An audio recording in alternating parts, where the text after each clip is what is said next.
Whenever people hear the word bankruptcy, immediately the fear will come into their mind.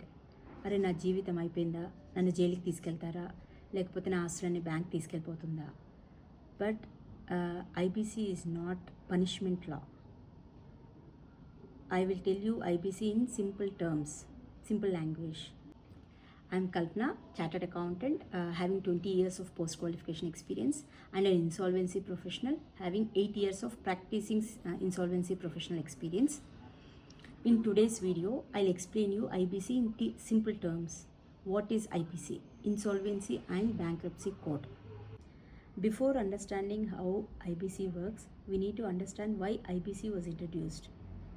So before 2016, India did not have one single law which handles the business failure. We have so many laws, so many codes, but without final solution. Like we have Companies Act, SURFACE, BIFR, DRT, but all these works separately, not together.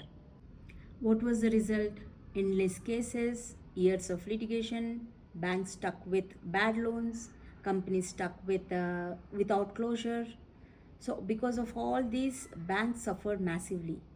NPS kept increasing, public money was stuck, fresh lending reduced, interest rates increased. So when bank suffers, that burden reaches every citizen.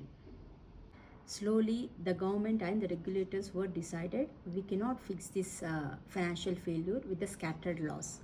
India needed one law, one process, one authority, and one time-bound resolution. That's why this IBC was born. In 2016, India introduced Insolvency and Bankruptcy Code. For the first time, debtors and creditors are one system. Professional management has come into the picture. Instead of recovery, we have given the priority for the resolution. Liquidation is the last option. And IBC has introduced few revolutionary concepts like moratorium, companies under creditors control, not under promoters control. Institutions created under IBC, the NCLT, National Company Law Tribunal, NCLAT, National Company Law Appellate Tribunal, IBBI, Insolvency and Bankruptcy Board of India. This is a regulatory authority, and insolvency professionals. IBC was not copied blindly. It took inspirations from US, UK, and it's customized accordingly Indian realities. Impact of IBC: it's a faster resolution, time-bound process, and reduction in willful defaulters. This is all about IBC history. So now we can discuss about the IBC in simple terms. First, foremost important word is insolvency.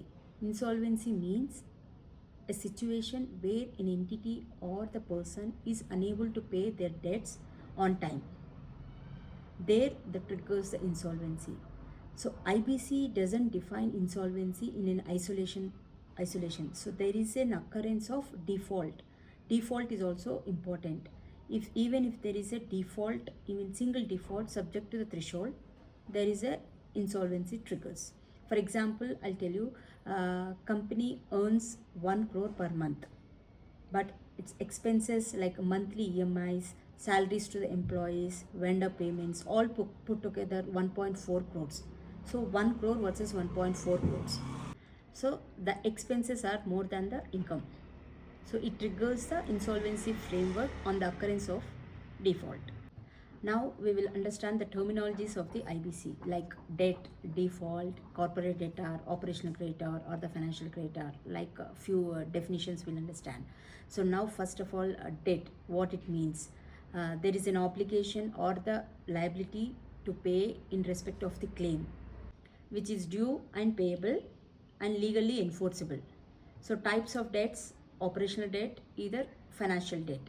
So for examples for the debt, loan from the bank, unpaid invoices for the vendors, other statutory dues. Now we'll understand the term default.